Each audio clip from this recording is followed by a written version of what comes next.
Okay, part two. My bad, the camera ran out. All right. So what we were talking about is He's talking smart. I'm sorry, we know disrespect. He's having fun. We're having fun. What do you want, Budweiser? yeah. So that's what we were talking about. You want a Budweiser? We talking No, about, he's talking to somebody on the phone. we talking about the mark. So Revelation 13. What do you want, Budweiser? No, take 5. About that. Okay, 3 to 5. Now you just said you didn't want that. No, I don't want it. So we're not supposed to take the chip. Yes. Now we gave you we see that the Lord said He doesn't deal with tattooing. He doesn't deal with and there's different distinctions of marks when you look into the Bible. So that's why you got to learn. You got to be able to understand the difference between what marks mean in different scenarios or different verses in the Bible. All right. So now we're gonna go into. We're gonna go into. Fucking money. Yes, I did, babe.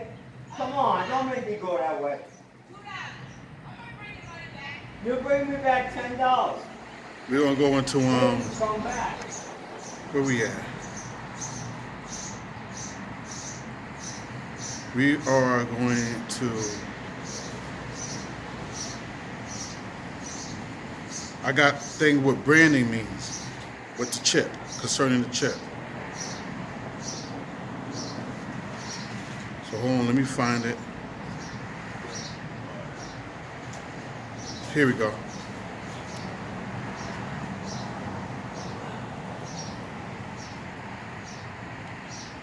Human branding. Okay, and I got this out of Wikipedia. It says the English verb to burn, attest since the 12th century, is a combination of Old Norse brenna, to burn light, and to originally distinct Old English. All right. Okay, the origin may be the ancient treatment of a slave. So that's what the people want to do according to Revelation 13. That mark that they're talking about, when we went to Chi Star Stigma, that's the mark of the beast. Okay, so that chip is to be implanted. When you do the study, it's to be implanted on either your right hand, your forehead, and that shows that you're giving servitude to Satan, to this system. Okay, now only the wise men that study these scriptures day and night and watch what's going on around the world, there are the men that's going to be equipped when this time comes, according to Revelations 13 all the way down, and also Romans. What your preacher's going to bring in, he's going to bring in Romans 13, that every power that comes, any power that's set up is from the government, so he's going to have you take that chip. But as I brung in my first video, is that even Daniel followed all the laws. Okay, when he was put into that lion den, he followed all the laws. But one thing that he went against the king and his laws when the king was trying to make him do something contrary to following the Lord. So you got to ask yourself, what side are you going to be on? Are you going to take that chip, or are you going to be following the Lord?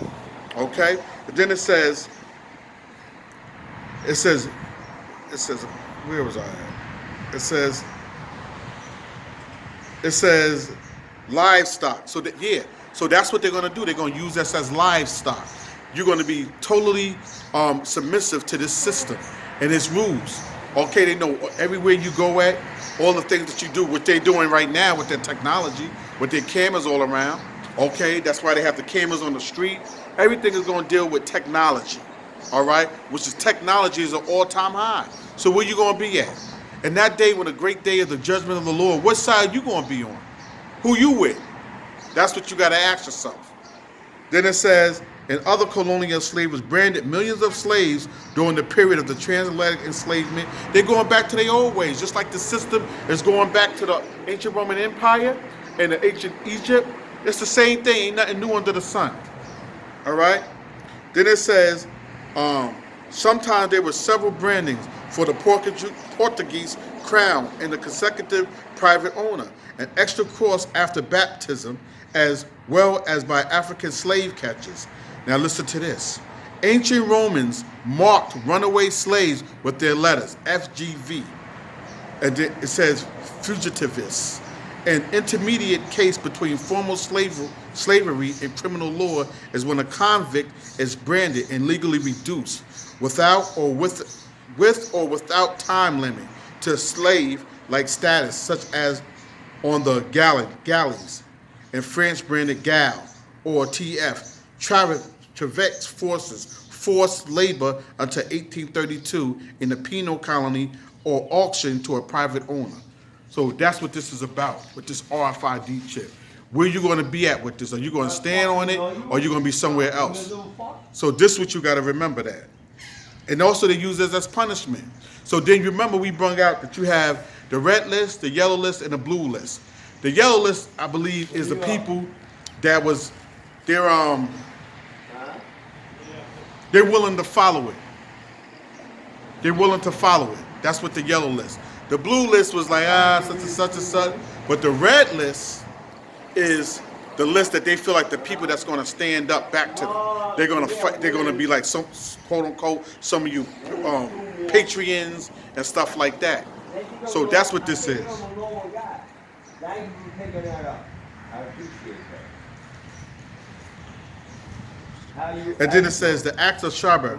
It says recorded it applied among other tortures to a Christian between the eyes and on the cheeks in Parthian Edessa at the time of Roman Emperor Trojan on his judge order for refusal to sacrifice. So you look up the rest. I gave you that part for you to understand. Okay? On that. So we gave you Revelation 13, 14. We gave you other different scriptures on that.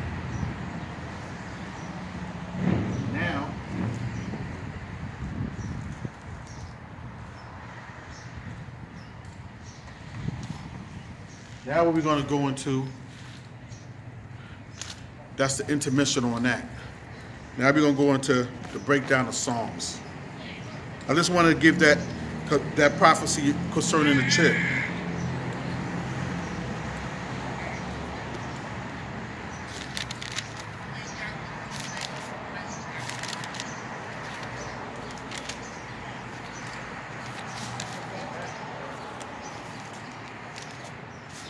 Now, we're going to go over Psalms chapter 2. Why do the heathen rage and the people imagine a vain thing? Okay, why do the people rage and do the people imagine a vain thing? They imagine a vain thing because they don't believe in the Most High. Okay, they believe in this system and they believe in all these things that's going to take place. As I said before, we're supposed to be live in this world, but not part of the world. Okay, so we're supposed to live in here, follow the rules to the best ability, as long as they're not going against the Most High's rules.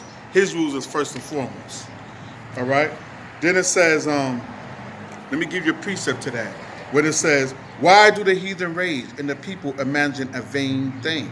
Okay, let's go to Acts 4:25.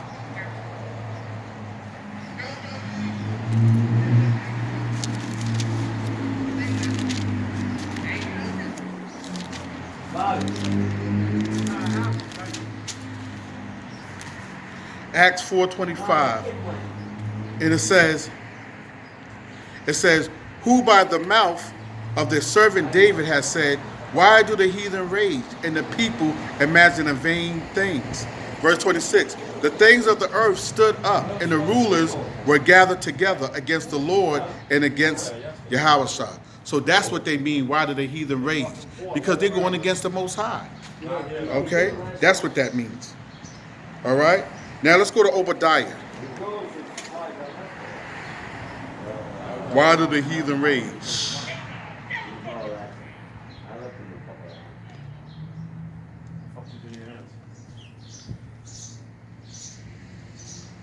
Let's give you Obadiah. Give me 1 second. I go to the shop, I found 2 bars over in this bar. Oh, no face mask. Don't have face mask, go 7 years.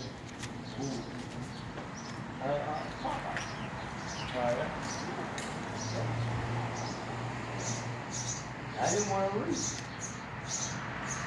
been 2 days.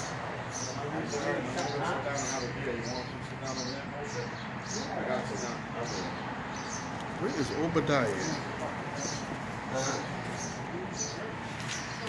Give me 1 second. Obadiah. 1 second.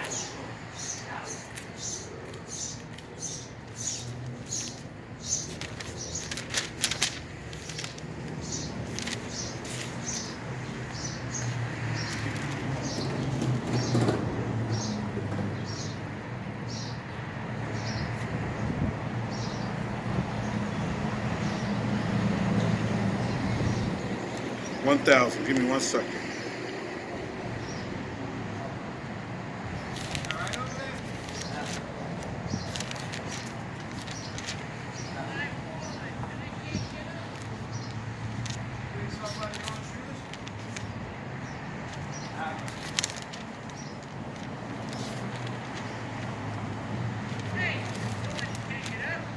Okay, Obadiah, my bad.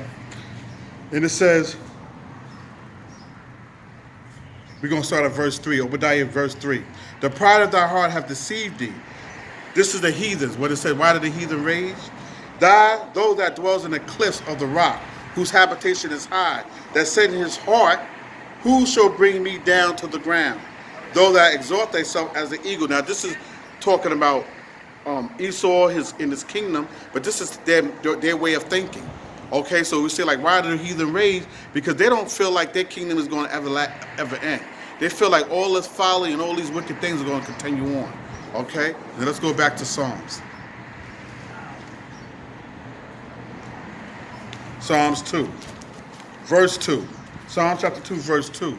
The kings of the earth set themselves and their rulers take counsel together against the Lord and against his anointed, saying, all right, yes, they take their counsel against us. You know, people don't care about hearing the Lord's word. They don't care about what's going on around them. Okay? Nobody cares about what the Lord is saying, what's going to happen to them. But you know what? Just like the days of Noah, they was all drinking and having a good time. Boom! And then suddenly destruction came upon them. Okay? Here's a precept, Matthew 12:14. Or I'll give you John 1:41.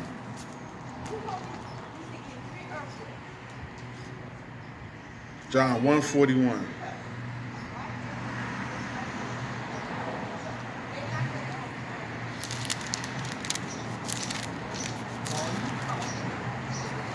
John 1:41. He first find his own brother. Is this John 1:41? Which one? No, It says, he first, is that the right one? Give me a second.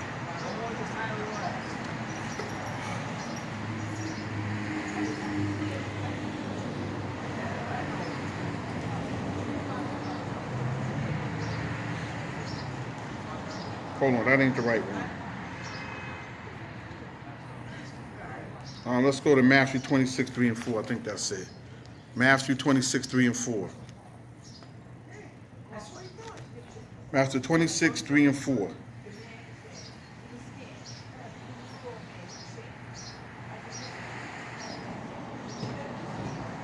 Oh, okay. It says, they assembled together, the chiefs, the priests, and the scribes, and the elders of the people, unto the palace of the high priest, who was called Cepheus, and consulted that they might take Yahushua by subtlety and kill him. So that's what they're going to want to do to us. Whoever follow Christ, who you ignorantly call Christ, whose real name is Yahushua in the Hebrew name, they secretly want to kill you, okay? And they want to do that to the men of the Lord that's waking up on the highways and byways to preach you this gospel of truth, who is for our people first and foremost, okay? The so-called Latin, the so-called Negro, and the so-called Indian, the islands of the sea scattered abroad. Greetings, because this word is for you. Okay, and it says, let us break their bands asunder and cast away their cords from us. He that sit in the heavens shall laugh. The Lord shall have them in derision. Then shall he speak unto them in his wrath and vex them in sore displeasure. Yet have I set my king upon my holy hill of Zion. I will declare the decree. The Lord has said unto me, thou art my son this day. Have I begotten thee? In verse 8 it says, Ask of me, and I shall give thee the heathen for thy inheritance, and the utmost parts of the earth for thy possession. So, if we require the Lord, didn't the Lord kill the ancient Egyptians for us? Okay? The Lord did a lot of wonderful things for the nation of Israel, first and foremost. And the Lord don't deal with every other nation. He only deals with the nation of Israel first and foremost. And if you don't believe that, you can read Psalms 147, 19 and 20. Who did Yahweh say he come for? He said, I have come for not, but only the lost sheep of the house of Israel. Every other nation is not going to be a part of this. Okay? And that's where the churches is going wrong at. They're saying everybody can get in. And that's why you have philosophy and folly. Okay? And people want to run to those churches. They hear itching ears, things that's not according to the Lord. Then it says, thou shalt break them with the rod of iron. Thou shalt dash them in pieces like the potter's vessel. Be wise now, therefore, O you kings, be instructed, you judges of the earth. Serve the Lord with fear and rejoice with trembling. Yeah, serve the Lord with fear and rejoice with trembling. Okay? That should be your first priority. Okay? That should be your first priority. Then it says, serve the Lord with fear and rejoice and trembling. Kiss the Son, lest he be angry. How do you kiss the Son? I'm kissing the Son right now by reading these scriptures. That's how you kiss the Son. You rehearse these righteous acts. You study these scriptures. You meditate on these scriptures day and night. And you go out on the highways and byway and you preach this gospel of truth to wake up your people, the elect, first and foremost. Because that's what it's going for. It's for the elect. Okay? And that's why you have like other men around the world preaching this gospel of truth to wake up their people, because we know that the Lord is coming back and the thief in the night. So we want to be prepared. We want to welcome the groom. Okay? Because we're considered the bride. And then it says, kiss the Son, lest he be angry, and you perish from your way. When his wrath is kindled but a little, bless all they that put their trust in him. Okay? What does it say? Bless all they that put their trust in him. That's why when the coronavirus came out, everybody was going crazy. Oh, the coronavirus. What are we going to do? Okay? And you see millions of people dying. Now, I'm going to hit you with something. That same plague that tuberculosis, which was a plague that was hitting ancient Egypt, that's nothing but the coronavirus again. That's a plague from the Most High. Okay? And that's why you see so many people dying. Now, just like I gave you the mark earlier, those are some men that's going to be exempt from that judgment. The Lord's going to have them under their wings and he's going to protect them. Some men ain't going to get that. Some people is not going to get sick. And then the same thing, that the Lord is going to beam other people up and protect them and save them. And other people are going to die. They're going to get sick. Okay? It's your trust and your faith in the Lord. And that's what your whole life should be about. And then it says, kiss the Son. So how will you kiss the Son? You kiss the Son by learning these scriptures. You kiss the Son by studying these scriptures, meditating on it day and night, and going out there and doing the work as an evangelist or whatever the Lord gives you. Okay? And then you got Revelation 6:16. Let's get that.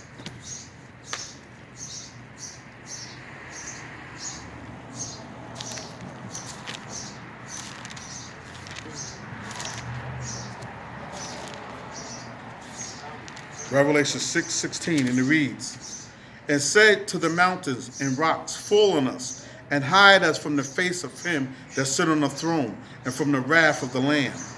Okay, so they talking about, they think when the day of the Lord judgment is coming, they want to hide from the Lord, from Yahweh's judgment. Okay, but there's nowhere to run, nowhere to hide when the Lord send those plagues on you and them death angels to come and kill you. All right? And the ones that find the secret and rest in the Lord, which is rest in these scriptures, they're going to be protected. And that's the gospel, and that's the good news, and that's for the nation of Israel, first and foremost, which is the elect. That's the blessings that you're going to get by doing this work. Okay, now let's finish this off with Psalms chapter 2. And we're going to give you another precept. We're going to give you Jeremiah 30, 7 to 10.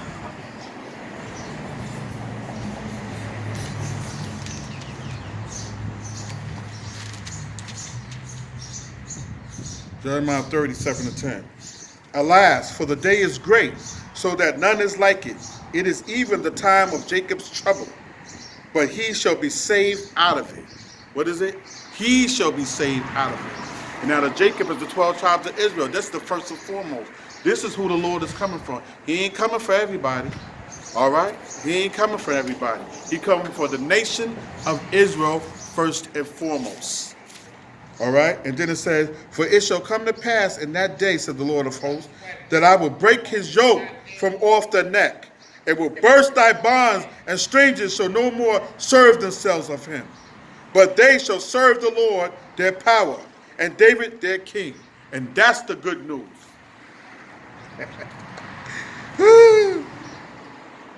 And then we got Zephaniah 2:1-3.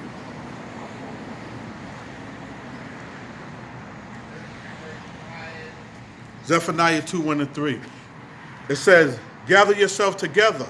Yeah, gather together, O nation not desired. Who is the nation not desired? The last one hired, the first one hired, the last one hired, first one fired. Okay? The ones that's incarcerated. That's why it says in the scriptures, it says that it says to release my prisoners. It's because you got mostly in them prison system, you got mostly what? Do you think this is by coincidence? Most of the so-called Hispanics, Negroes, and Indian people locked up in the prisons. Okay? And all the other nations from far away, they come here to get rich off of you and then take it and send it back to their country. Okay? All the nations. That's why you got pissy projects. Okay? All them pissy projects, they put you in there like a sardine and get money off you. Okay? And it's not even a place that a dog live better than that. Then it says, before the decree bring forth, before the day pass as a shaft. What does that mean? Before fire. Because the earth, the Lord said he destroyed the earth in the ancient time with water, but this time it's going to be with fire, brimstone, okay, thermonuclear missiles coming to this place, whether you believe it or not. Preach, man. How you doing? Oh, thank you, man. I appreciate that. Same thing, man. I'm about to get my stand and just go in. All right. All right, so hopefully I'll see you one day. All right. Got nothing to lose, man. That's right, man. And it says, before the decree bring forth, before the day pass of the shaft, before the fierce anger of the Lord coming to you. See, that's what people do. They wait until something goes wrong. Then they seek the Lord. You don't want to wait until something goes wrong with your life to seek the Lord. You should have been seeking the Lord from the beginning. God bless them all the time. They look at me like I'm crazy, man. Mm-hmm. That's crazy, though. All right. God, man. Stop my business. The Lord came upon you before the day of the Lord's anger come upon you.